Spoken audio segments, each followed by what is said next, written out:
Hello there, and good to have you along once again. I'm Howard Bentham, and this is OxTalks, the podcast powered by Oxlep, the local enterprise partnership for Oxfordshire. This county has some remarkable business leaders and innovators. OxTalks gives us the chance to meet some of these incredible people and discuss current issues in business. Every single one of my guests is keen to highlight the invaluable support that Oxlep offers and how it could be crucial in helping your company or organisation develop and thrive. OxTalks has viewers and listeners from far and wide in the UK and beyond. And although we concentrate on Oxfordshire's businesses in these podcasts, we appreciate that many of the issues we experience here will be very similar to the ones that you're potentially facing where you are. With that in mind, please feel free to join in the conversation and share any thoughts and feedback. Our social media is the easiest way to get in touch. We are at Oxfordshire LEP on X and Oxfordshire Local Enterprise Partnership on LinkedIn. You can raise a question for future discussions or leave your thoughts on the topics of conversation. Please use the email address on the podcast description, and we look forward to hearing from you. In this edition, we'll be hearing about practical steps to growing a sustainable business, exploring guidance for small businesses who are looking to improve their sustainability and set out a clear strategy to success. Oxfordshire is home to world-class universities, vibrant communities, and a thriving low-carbon economy. The County Council are committed to enabling a net zero Oxfordshire well ahead of 2050 and state on their website that the county is well placed to lead the low-carbon transition nationally. According to the Environmental Change Institute, a part of the University of Oxford, the county boasts a higher share of solar generating capacity than you'd expect based on its land area and has cut carbon emissions while seeing rapid population and GDP growth. Clearly, there is a drive for building a sustainable future locally, but how can business leaders make practical changes to their organisations that are effective and don't cost the earth? Let's learn how from someone who has an extensive background in waste management and recycling and leads a local business which is one of the first companies in the UK to achieve Mission Zero accreditation, aligned to the UN's 17 Sustainable Development Goals. They were also big winners at last year's Oxfordshire Business Awards. I'm delighted to welcome to OxTalks the Director of Sustainability and Communications at Darcica Logistics, Melanie Tattersall. Melanie, great to speak with you. Before we talk about your background and get to know you a little bit more, let's just discuss the birth of Darcica Logistics. Many folk listening to our conversation are going to be very surprised that you launched only a few months after the first lockdown in the pandemic in June 2020. The rest of us were thinking, oh my word, I can't go to work. How's this going to work out? You were starting a business. Was that a massive gamble? Yeah, some say it was a brave decision by my husband. Others probably say it was a bit of a silly one. But nonetheless, he decided to go for it. He had the opportunity after working within the waste management industry and transport logistics for over 20 years, had the opportunity to go it alone and start it himself. Actually started off through the pandemic through a program with Amazon called their delivery service partner, their DSP program.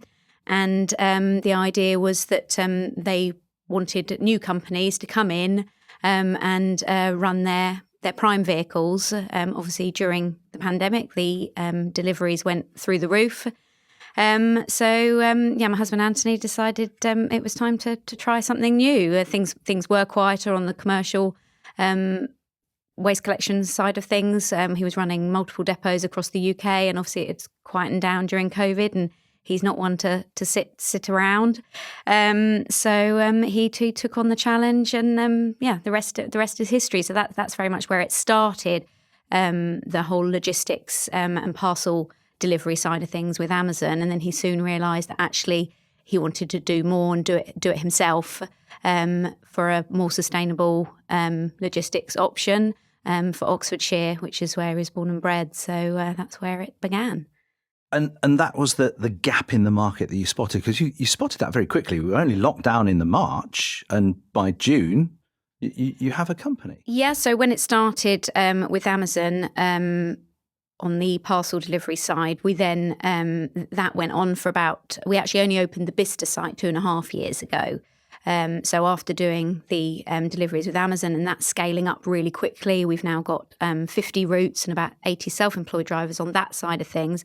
But our site in Oxfordshire, in Bicester, where he, came home 2.5 years ago and said, I found a warehouse, I want to do this myself. His background, is in transport logistics and with the larger lorries in terms of he was one of Palletway's truck drivers. That was one of his first jobs over 20 years ago. So it was almost going back to his roots to look at parcel and pallet deliveries across Oxfordshire and beyond, and really with the aim to make it a one-stop shop for sustainable logistics. And that's where sort of my background comes in and passion for the environmental side of things. Yeah, let's explore that a bit more. Your husband, obviously, as you say, his background driving lorries initially, but yours is very much around sort of dealing with waste management and communicating strategies to those audiences in the private and in the public sector. Absolutely, yeah. So I pretty much grew up with a passion for environmental management and sustainability from a very young age. I used to go with my father to work, and he worked for a large waste management company. So I was horrified to see these huge holes in the ground where the sand and gravel had been dug out and then being backfilled with waste. And I wanted to know more. Why was all this rubbish going into the ground?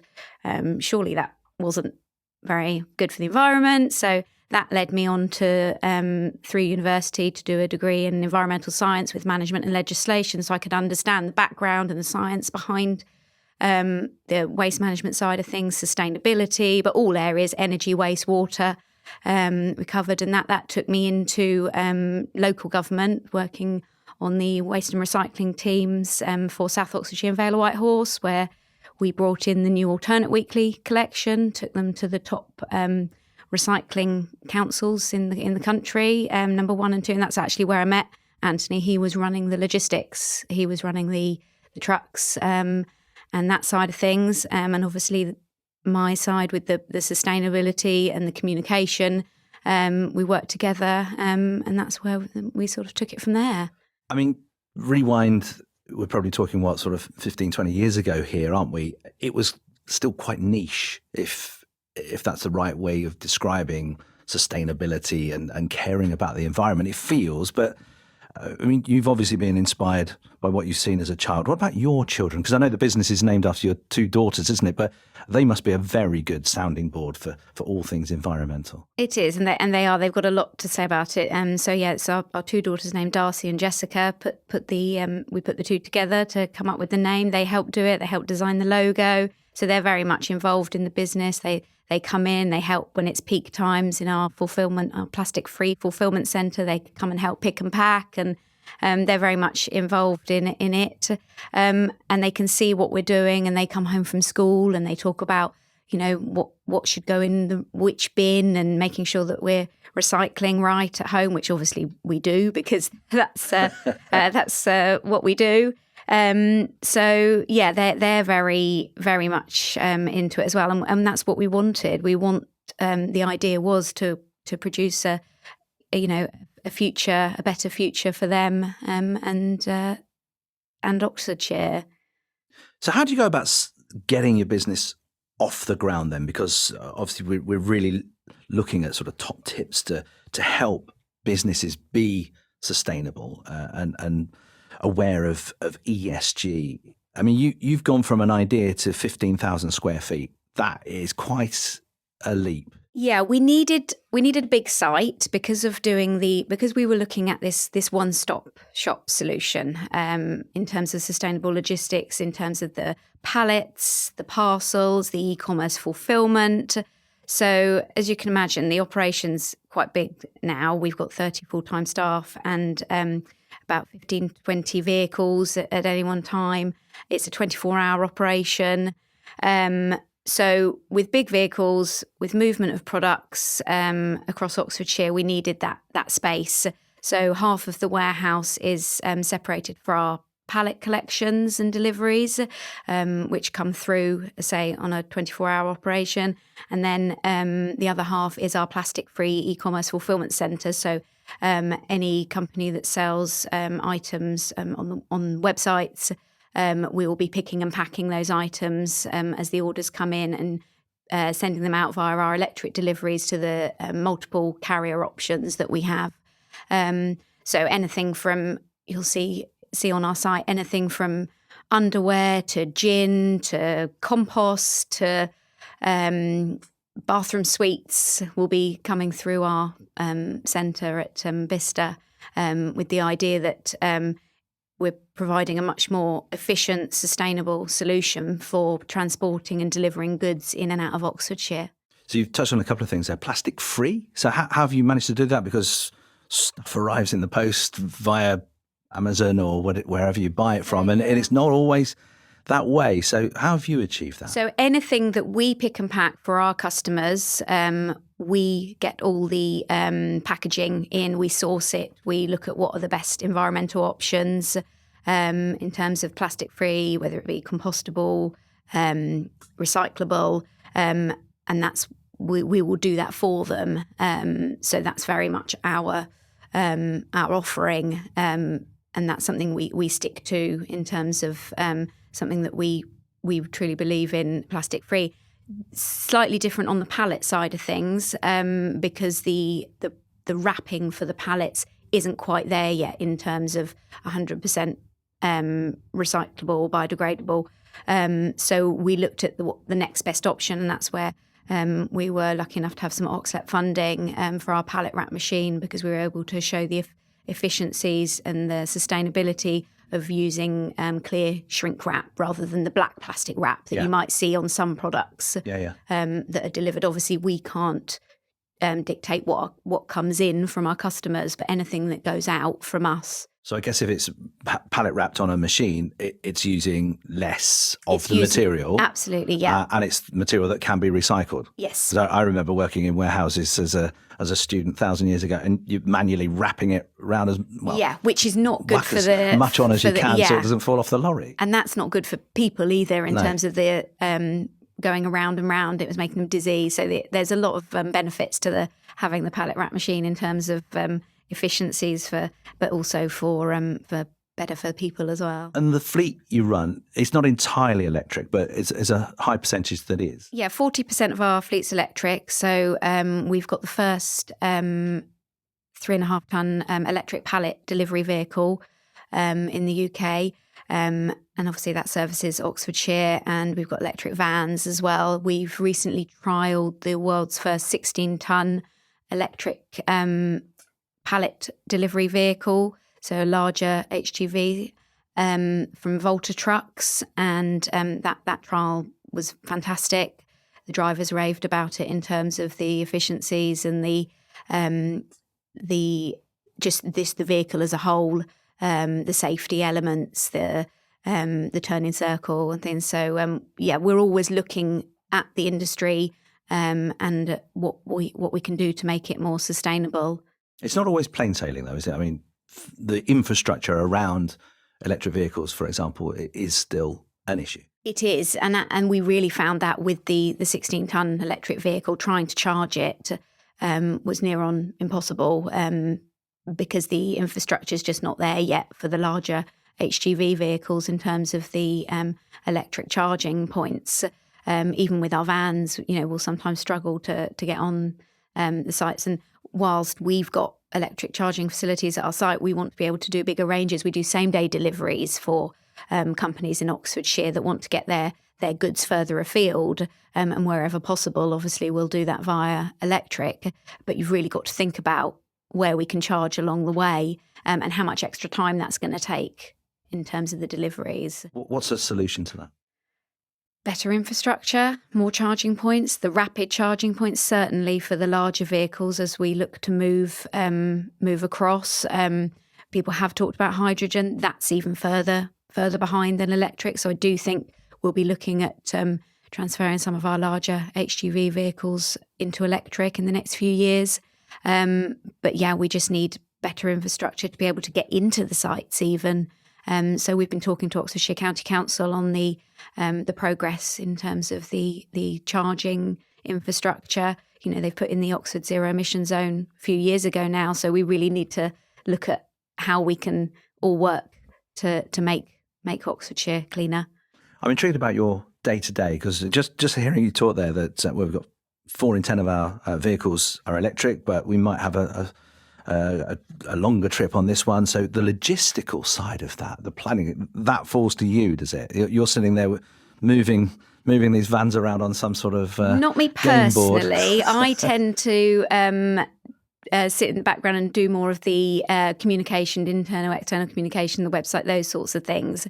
But we've got the operations team that are very busy. As I said, it's a 24-hour operation. So we start in the evening with our 3 overnight drivers on the large vehicles up to 44 tonne. They'll be on the double-deck trailers, and they will be taking all the goods and products that have been collected from businesses across Oxfordshire during the day. They'll take those through our Palletways network to hubs in in London and Birmingham, with the idea that those goods are then transported through the network to their end destinations. Now, the idea of being part of the Palletways network also helps with the sustainability and efficiencies in terms of you've not got individual trucks delivering these goods across the country. They're all going through a network. So they're going onto vehicles to reduce mileage, reduce the amount of trucks on the road, and ultimately reduce emissions. So while they're there in Birmingham and London, they're picking up any goods on pallets that now need to come back into Oxfordshire to be delivered. So they'll do those runs to the hubs. Sometimes they'll do a few a night, come back, and then we will all those pallets of goods will go onto our day vehicles and routes, ready to go out across Oxfordshire during the day. So the warehouse staff start anytime from sort of 4 a.m, loading, unloading and loading those vehicles. And then we have all the pickers and packers come in into the warehouse for all the e-commerce goods that have been ordered on our customers' websites overnight, ready to go out. So it's a constant moving. It's an amazing plate spinning exercise for sure. Do you ever take a step back and think about how your business has evolved? I mean, it's only 4 years old after all, how it's evolved in those 4 years, and perhaps think about some of the milestones that you've hit already. Yeah, we try when we get a few moments. That's time to think it's all. Yeah.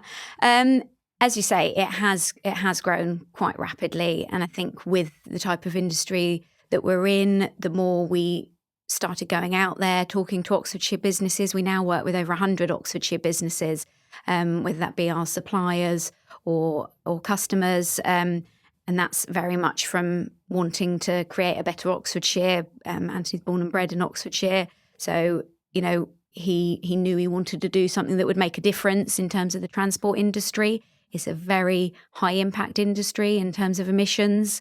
And that's something that we wanted to do better. So it is, it is a busy operation. We've, as you say, grown so much in the last few years. I think that one of the biggest milestones was being recognised at the Oxfordshire Business Awards last year. That was quite a shock to us. Not only did we win new business, but overall business of the year, which I don't think anyone had actually won new business and business of the year, and Anthony got business person of the year. So that was a busy time for us, and to get that recognition, to realise that we are making a difference and we are doing something that's different and shouting about it has been amazing. Fantastic. What about the business goals you have for this year? Still growth. There's still growth to have. The warehouse is getting rather full. Really, at 15,000 square feet, yeah. You still need more? It is, yeah. We have some off-site storage, looking at other options for Oxfordshire, but very much our aim is to be the logistics choice of Oxfordshire.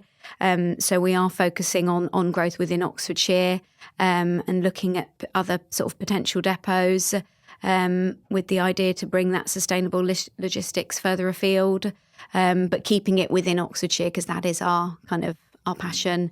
I say we do still have the Amazon sites there in Reading and Swindon, so that makes for quite a nice circular route for the future growth as well. So and key challenges that you currently face and how you're planning to handle them. Obviously, space is one of them. What else are you? Space and rising costs, right. and I think that's the same for any business at the moment. Fuel prices, salaries, even So land. finding space is an issue. Not necessarily finding space, but the cost of it. Renting large vehicles and large depots is not easy in terms of the cost. So that's something that we've always got to think about. We'd love to obviously own our own space, so that's something we might look at in the future. But that's sort of the main challenges is really all the rising costs and for the sustainable options like the electric vehicles, whilst they've got many benefits and there are cost benefits to them, you're still looking at maybe 3 times the price in terms of the actual cost of purchasing the vehicles. So that's something that we need to think about, different financing options. Yeah, I just think that, I mean, as a customer of Amazon, online retailers, wherever, do people really stop and think that, it's been delivered by an electric van? Do they really care? I think people are thinking about it more and more and wanting to see it more and more because it is higher on the agenda and thinking about their children and the future, and with climate change and everything, it's a lot more at the forefront. But people don't necessarily want to pay more for it. So we have to be very careful about our costs. And we take on a lot of those costs because it's what we want to do. But we also like to pride ourselves on the service that we provide because it's a family-run business. Our staff are all very invested in what we do and what we want to do. And I think that is where we stand out and our USP, as well as the sustainable side. It's the customer service side. They'll always speak to someone. They can come in and see their products. They can come in and see us. So I think that's where we sort of stand out as well. People clicking online and buying whatever you say, people are becoming more aware of, more conscious of how it's delivered. What about at the other end? Because effectively you're in the middle here, aren't you? The big retailers, do they care that you're offering something different here? We don't tend to work too much with the big retailers. It's more if customers are producing a product or sort of need it delivered, but they're certainly thinking about it. When you're looking at some of the tenders we might be going for now, that is, they are singling out social value and sustainability. So businesses are, having to look at it more. They are asking for, sort of your carbon footprint strategy or your fleet sustainability strategy. So certainly some of the big players, are, because they're being asked for it from government. So it is going to feed down the supply chain, which is only a good thing if more businesses are thinking about it. And recruiting, in terms of people for your business, as you say, it's a 24-hour operation here. What does that look like as far as Darcica Logistics is concerned? Does your culture and sustainability focused ethos dictate who you're looking for? We do find that people are bought into it before they have looked at the company, before they even maybe come for an interview, and they often say, we love what you do, we love your values, the sustainability side of it. I think there's even some research surveys done recently to say that certainly the younger generation, it is one of their criteria now when they're looking for a job. They do look at the sustainability credentials of a company. So I think it is becoming much more important. You're always going to have some people who it's not as high on their agenda, but I think it's becoming more and more. And we do see that with the people that come through. And we don't have a high turnover. We do find that our staff, they like what they do. They come work for us, and then they're embedded within sort of the family at Darcica, and which is a really nice place to be. What about the future? How do you envisage Darcica's business offering evolving? Are you going to branch out into other services, perhaps? I think with the fact that we've got such a large offering in terms of sustainable logistics at the moment anyway, with parcels, pallets, same-day deliveries, e-commerce fulfilment, we cover most areas of logistics, which not many other companies do. You find that a lot of companies just do parcels or just do pallets, but we're finding a lot of our customers do need different services, and that's where we're quite unique to them. So one day we can be delivering their pallets to wholesale. The next day we'll be picking and packing their goods to consumers. So it's something that we certainly have seen a gap in the market for, and that we're pushing forward with. And the idea is just to expand on that. Just really, being agile is such a crucial thing, isn't it? Absolutely, and that's one of the benefits of it being our own business and being able to trial new technologies, new vehicles. We're very much open to the future and moving forward with it, and not being stuck on the sort of the transport industry of the past. And being a family business, if you like, how does that work with the dynamics? Anthony, you talk about his idea in the initial instance. You're there sort of in reining charge him in. Well, he's very ambitious, very hardworking, so very ambitious. You're the realist, are you? And he's Pretty the dreamer? much, yeah. Okay. I think so. I think that's where it... pragmatism meets dreams, and that works well. Works well for us. Yeah. People often say to us, "Oh, how do you work together?" Yeah, and then live together, work together. Yeah. But actually, we probably only see each other one day a week. So he's very involved in the operations day to day. He's often out at meetings or in a truck, even sometimes. Still, he will have to jump in if needs be.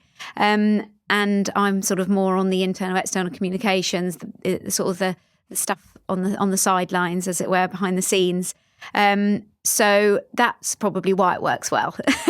That we're not working together 24 hours a day, even though the operations is 24 hours a day. Sometimes there's some conflict when the phone calls go on through the night if there's issues, because that can happen too. Yeah. But I think I've grown up with working in the logistics industry as well, so I understand it doesn't stop, and that's so we try and make family time and where we can, but ultimately we do end up talking shop a lot. I'm sure the girls must be delighted with that. Let's bring in Oxlep's communications manager Rob Panting to the conversation. Rob, I know Oxlep builds intelligence from the county's business community.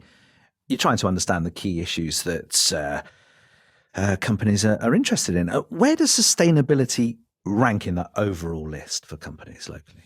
Yeah, hi Howard. Surprisingly quite low. The last temperature test that we took was around about a year ago, where we looked at data from our business support tool, which over around about a 3-year period spoke to about 2,500 businesses, and only really 5% of those businesses had flagged sustainability and improving net zero credentials as a major issue for them, which is quite surprising, really, given the context of the discussion already. And I think a lot of businesses probably do have it quite high up on their agenda, but just sort of, I made a note in terms of some of the other topics that businesses have perhaps put our way, and it's things like growing customer base, improving marketing, improving adoption of digital technology. But I think people perhaps don't understand that sustainability is all wrapped up in that discussion. And, Melanie mentioned earlier on, it's probably something we're going to talk about a little bit more, that the business opportunity, that being sustainable, having good ESG policy, how important that is to a business and its growth ambition. So I think it's the positioning of sustainability as a topic that perhaps businesses maybe don't fully understand. There are businesses obviously doing it for the right reasons, and we we should all be sort of doing our bit, as it were. Yeah, it shouldn't be seen as an add-on or a separate thing. It should be part of your business model. It's it's what we all should be doing. So I was quite surprised to hear those numbers. Yeah, and I think it's not diminishing sustainability and net zero credentials as a small part of the business. I don't think. I think maybe, and this might be reflective of post-COVID actually, and that's when the data is taken from. That the priorities for businesses were perhaps not sustainability and net zero, but very much trying to get back into the swing of things, trying to survive more than anything else.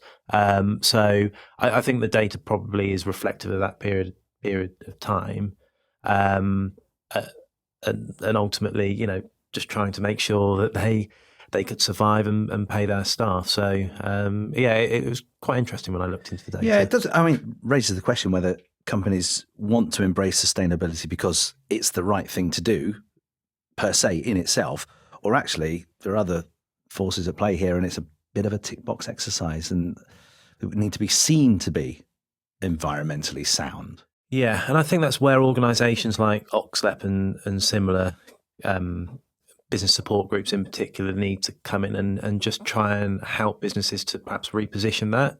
So seeing it in the context of, if you've got strong credentials when it comes to sustainability, that opens up windows in terms of investment. It opens up opportunities for you in terms of contracts. I think that's something that we mentioned earlier on in terms of when new contract opportunities are published. There is a strong focus for businesses to embrace sustainability and to demonstrate that they are able to operate in a sustainable and meaningful way. And it's not just the environmental side that we've touched on, it's the social value element that comes under sustainability now, which I think a lot of people don't associate that with. They just hear the word sustainability and think, oh, that's about reducing my energy, water and waste. And while the environmental side is important, and that's what we've talked about, it's also your people and that side of it in terms of the recruitment, as we said, that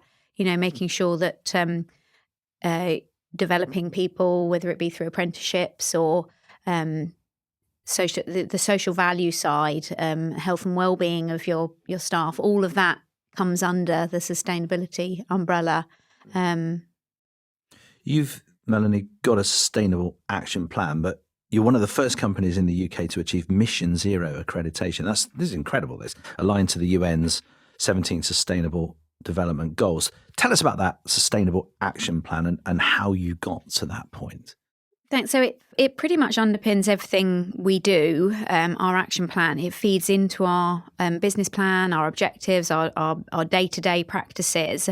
And that stems from, as you say, the Mission Zero accreditation, which is a bit like B Corp for the transport industry, because the B Corp process very much is aligned to the 17 Sustainable Development Goals that the UN set out. And sometimes when you look at those, you think, what on earth, how is that relevant to my business? Is the way they've labelled them, life underwater and things like that. But actually, when you break it down, and that's where we were really lucky to be part of the Mission Zero, one of the first to do the sustainability module, the advice and guidance they provide through that meant that we were able to set out a really clear plan of objectives and actions against each of those 17 SDGs. So it's anything from our fleet sustainability strategy to, as I mentioned, social value in terms of your people, health and well-being. I say it kind of looks at all of those areas, a real focus on that for us, the safety side of it, but also the environmental side. So it's breaking all of those down and seeing what can we do on the day-to-day. So whether it be, for example, for our staff, we provide a weekly fresh food cupboard. That helps with health and well-being, making sure that our drivers and our workers have got food, got something to eat to sustain them through the day. It's little things like that. So I think businesses, the idea of it sounds really daunting. Oh, an action plan, 70 against the 17 Sustainable Development Goals. Where do you even start? But when you break it down, a lot of companies are doing things anyway, and it's just making sure you're maintaining those, that you're communicating those, and not, we don't send out the action plan, for example, to all our staff. We have snippets of it around the building up, and we'll communicate it through our newsletters and through our sort of weekly catch-ups and things. So it's just communicating it in that way. It's a lot of things you're saying there. That why wouldn't you want a healthier workforce? Why wouldn't you want a safer place to work? It's actually a lot of things that we'd all want anyway. So actually, just lose the worry about it and just look at the end goal that you're trying to achieve. And I think when it comes to the environmental side, people are hearing terms like the scope 1, 2, 3 emissions and setting your carbon footprint, and those things is what's daunting. And, where do you even start? It's a minefield. And that's where Oxlep and the Net Zero Working Group has come in to help support businesses, to signpost them to the resources and advice that's out there through the SME Climate Hub. And because there's a lot of noise out there about businesses setting out their carbon footprint and setting their net zero targets, and people just don't even know where to start. So let's say that's where the Oxlep Net Zero Working Group and the new website will help signpost businesses to be able to know the best place to go to. There's free calculators, carbon calculators on there through the SME Climate Hub. There's advice and different groups that you can join. It doesn't have to be, a big paper exercise. Sure. Rob, do you want to pick up on that and share some thoughts on what Melanie's saying, but also why having a sustainability plan or widely an ESG plan is actually a really good idea? Yeah, Melanie made a really good point, I think, in terms of actually a lot of businesses are probably doing quite a bit of it already. They just don't realise that. So I before I came out this morning, I had a quick look online at a couple of sort of investor websites, and particularly when it comes to ESG and the types of credentials that they're looking at prior to investing in businesses. And the E, so environmental, it talks about managing energy use, managing your waste, managing natural resource and being conservative around that. S for social, things like volunteering are mentioned in that sort of category. And G for governance, transparency, integrity, diversity in the workplace, a lot of the stuff that you mentioned about making sure you've got a healthy workforce. Probably businesses are doing quite a lot of that already. It's perhaps they're not communicating the fact that they are, and sort of trying to find new growth opportunities and funding opportunities through that communication of their ESG plans. So I think businesses would be very surprised, actually, the amount of work that they've already done. It's just probably, turning it into a bit of a fine art and just pushing understanding forward the framing of it, really, isn't it, as much as anything? Yeah. Melanie, what would you like to see the new government prioritise on their sustainability agenda for the rest of the year, especially given the outcome of the general election? I think it would be nice to have more support for SMEs and small businesses, especially those that are working together in terms of the local supply chain. You've got a lot of big players with big investment behind them, which us smaller companies don't have, but yet we're pushing forward with sustainability probably higher on the agenda than most. So in terms of that, I'd like to see more targets feeding down from local and national government, clear targets and collaboration. Say certainly for us working with other local Oxfordshire businesses, and the local supply chain is such an important thing for the sustainability of Oxfordshire. So I'd definitely like to see some more on that, and clearer guidance and support for the transport industry and the infrastructure that we're going to need if we're going to meet these net zero targets. Rob, how can Oxlep help companies like Melanie's focus on being more sustainable? I think Melanie's a great advocate of ours earlier on, talking about the net zero group net zero steering group that we helped to coordinate. I think aside from the practical support, which Melanie mentioned a lot about.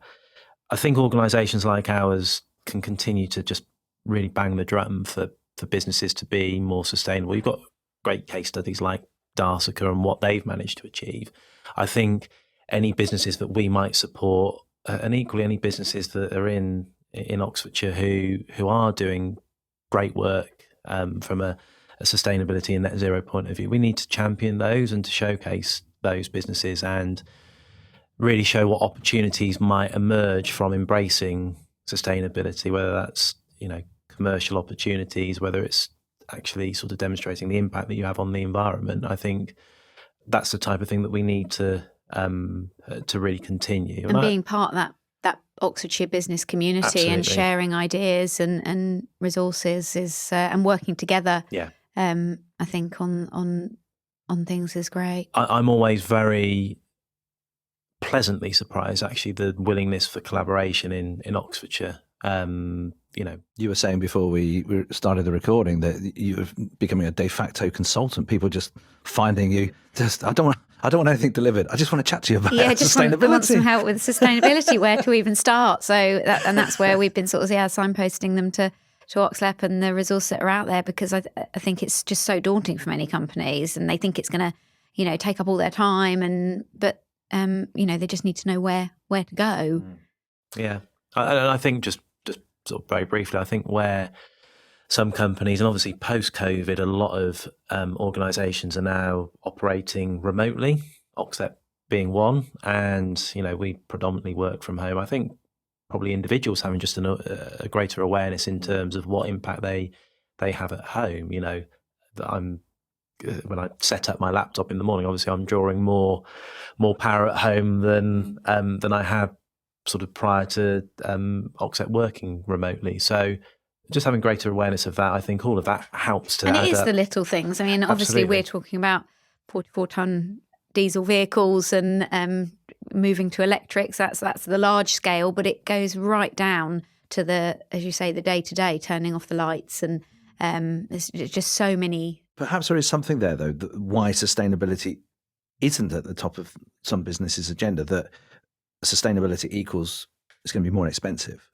So, I mean, you're having to deal with, how do you deal with the added costs of an electric fleet and a diesel fleet? Well, there are cost benefits to it, and that's what we have to. There's lower maintenance costs. Obviously we're 100% renewable energy at our site that we use, so low energy costs.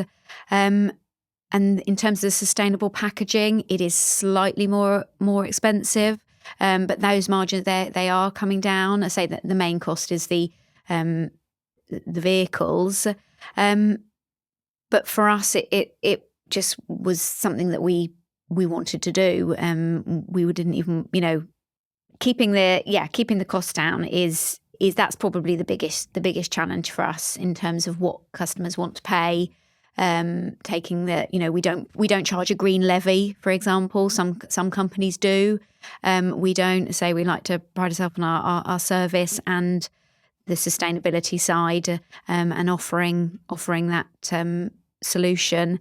And people, I think, are becoming more conscious of it. But it is, it's a challenge every day. As a wider view, Rob, from your experience, are people being more conscious about who they're deciding to do business with in terms of how sustainable the companies are?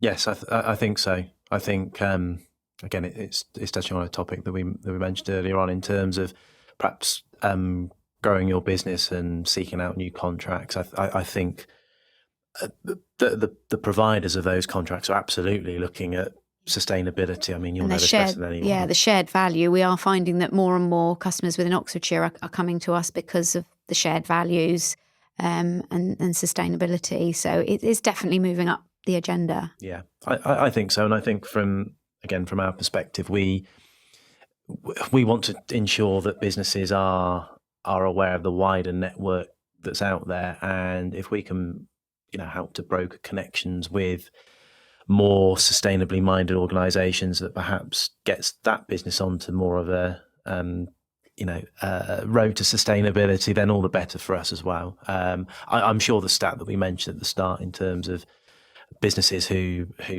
sort of made sustainability or raised sustainability net zero as a relatively sort of low priority issue. I can't see that stat ever going down again. I'm sure it's only going to rise. So yeah, it's something that I think we're just going to see more of. Rob and Melanie, thank you both for the moment. We'll chat again shortly. You're listening to OxTalks, the podcast powered by the Oxfordshire Local Enterprise Partnership. Please get in touch with the team at Oxlep to comment on what you've been hearing. You can find us on social media. We're on X at Oxfordshire Lep or via LinkedIn. Search for Oxfordshire Local Enterprise Partnership.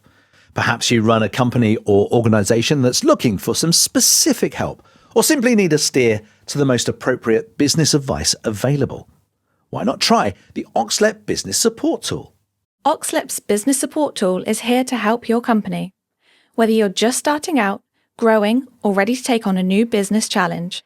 If you're looking for the latest advice and support, complete our Business Support Tool today and get set to receive a bespoke action plan for your organisation. Head to oxlepbusiness.co.uk to find out more.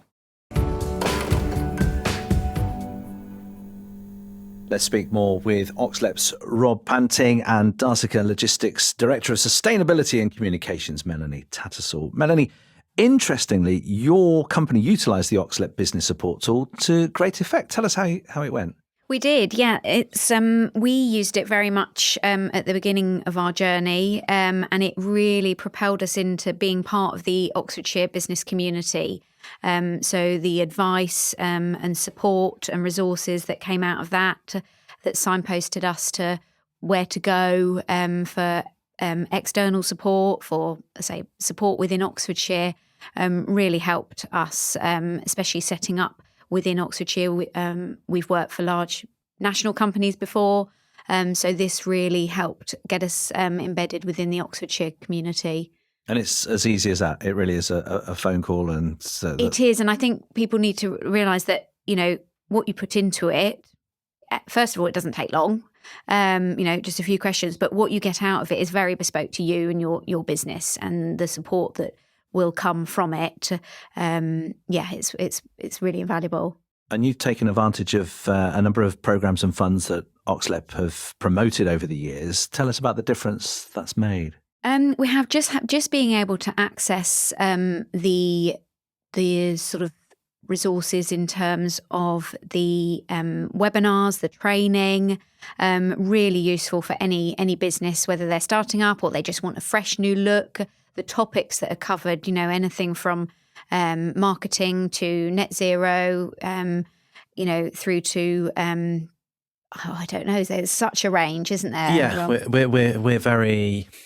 We listen to our businesses, so the data that we get from the business support tool is not only helpful for us to understand what the Oxfordshire business community are looking for, but it gives us the intelligence in terms of what topics we want to develop webinars and our support around. So yeah, like Melanie mentions, lots of different topics to cover.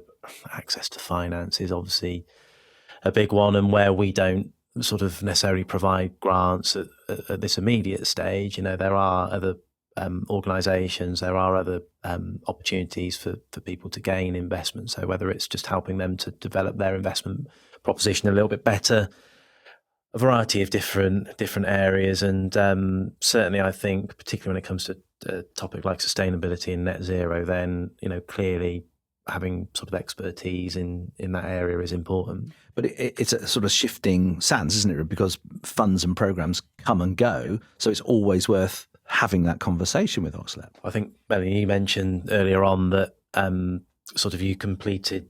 You're not time bound by it, so you might revisit it every 6 to 12 months because your business changes every 6 to 12 months. And being able to be signposted to the most up to date and relevant resources is key. And I think just being part of, as I mentioned before, being part of that Oxfordshire business community, running your own business can be quite a lonely place. So to have, to be able to meet with like-minded other businesses within Oxfordshire, that's what Oxlep brings together as well through their events and networking and say even just the training and different webinars. Give us an example of that, because lots of people we talk to say the collaboration locally is incredible. So what does that actually look and sound and feel like? So a recent event, for example, is the Women in Business event, where you have the opportunity, you actually come together in a room and you do get the opportunity to pitch, for example, your business. And that's what I've liked about being part of the different Oxfordshire networking groups, is that they're there.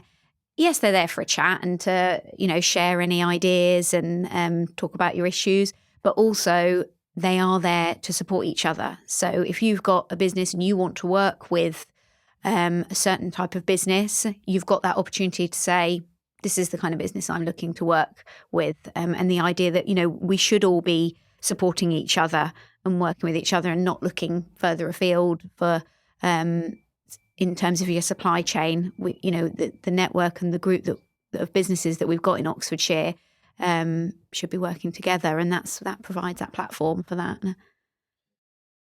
With the current economic climate, Melanie, where should small businesses be looking for external support? Oxlep obviously offers a lot of support, but they can't offer everything. Yeah, I'd like to see something coming through with the new government in terms of the financial funding. I know that small businesses often look for sort of crowdfunding and different areas of sort of capital backing. It's an area that I think a lot of people struggle with. It's not easy. So I say I would like to see more come through from the government, and hopefully that's where Oxlep can help signpost to any new initiatives that are out there, and looking at those initiatives. It's been an incredible success story we've been hearing about, but you're human. We're all human. Things don't always go quite the way you want them to do. Are there any failures or setbacks in the business journey so far that you could share, and indeed what you've learned from them? I think probably the biggest challenge we've faced is just the transport industry as a whole. I read a starting fact the other day that actually one transport business a day goes out of business, and that's due to the crippling costs. Wow. So that's quite scary. Yeah. So we have a lot of support from our network partners in terms of being part of those wider communities and support on that side of things. But the recruitment we do struggle with sometimes, just in terms of drivers.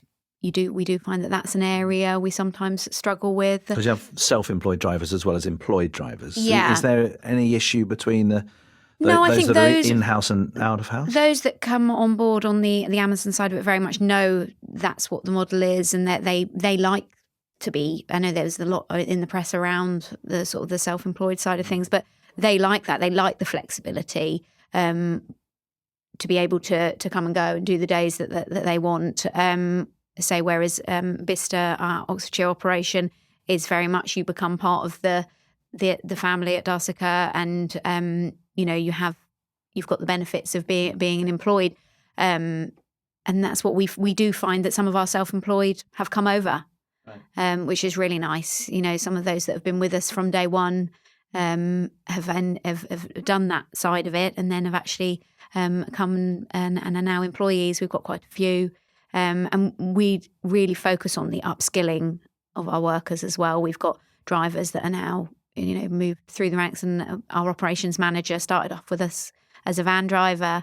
So whilst, yes, it's been challenging and we'll still face lots of challenging, it's also a really, really nice place to be. We're going to start to draw our conversation to a close, but I know you're a business that prides itself on efficiency and sustainability. Do you actually believe that you're years ahead of, or potentially decades ahead of, other delivery organisations in the field? I'd like to think we are, and people are always telling us we are. So we'll just keep pushing forward with that, because we must be doing something right. And if we can produce, a better future, as I say, for Oxfordshire, in terms of the people and planet, then we'll keep doing what we're doing. And do you believe that all delivery companies have, if you want to call it that, I suppose, a social responsibility to follow what you're trailblazing here? Absolutely, because of the transport industry being one of the worst emitters for greenhouse gas emissions, that they have to. Otherwise, say we're just living in the past in terms of dirty vehicles on the road. Look at what's happening with climate change. We can't ignore it. So I would like to think that, and strides are being made.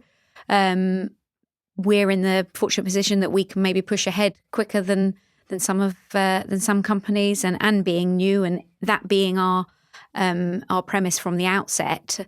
And our background and our passion, maybe it is easier for us to push forward with those things.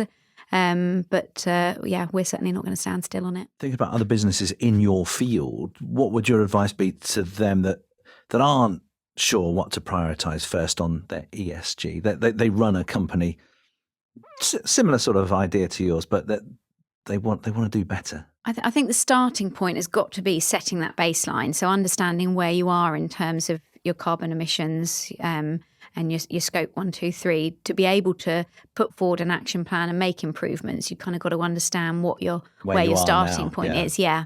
So that's a good place to start. Okay. And is it a case of small steps or big bold targets? I think a bit of both. I think you look at your day to day, make some small changes, but also have those visions and goals for the future. Set out, 5-10 year plan, and that's all we can do. And a main piece of advice then for a small business that wants to be where you are. Let's put you at the top of the tree here. What's the main thing that you'd say? Put that in your pocket and take it away from this chat. You've got to start, go for it. In terms of, and I think thinking about sustainability, not just about the environment. It's not a buzzword. It's focusing on people and planet is key. I think I'd also add a real passion, which I think Melanie's absolutely portrayed massively. First time I've met Melanie, I think, bump into loads of people, as I'm sure you do at networking events. But they've got a passion for sustainability, and I think if you've got passion behind your business idea, I don't say you're living and breathing it every day. Absolutely. So you've got to. It's a cultural thing, isn't it? And I dare say from the people that have come on board with you, that's why they've joined. Yeah. Great stuff. It's been fascinating to meet you. Thank you for sharing that passion with us. Rob Panting from Oxlep, thank you. Melanie Tattersall from Darcica Logistics, thank you very much for your conversation. And thank you for listening to OxTalks. There are a growing number of editions of OxTalks available from where you normally get your podcasts. Check out some of the previous editions featuring Bicester Motion and Bicester Heritage Chief Executive Daniel Gagan on how to lead by example. Hear from Oxford University Innovations' Andrea Stewart on how to find the right business support for spin-outs and startups. And don't miss Sarah Powell, HR Director at Le Manoir, on how to create a happy and motivated workforce. Every episode is well worth a listen. Please spread the word, tell your friends or colleagues about us, and if you feel so inclined, leave us a review. You can share your thoughts and suggestions on our social channels, and you can email your questions for inclusion in future editions too. The address is on the podcast description. Business support in Oxfordshire is very close at hand. Oxlep is at your service. The Oxlep business support tool can signpost you to expert help in a matter of minutes. Why not take a look? Find it on our website, oxfordshirelep.com.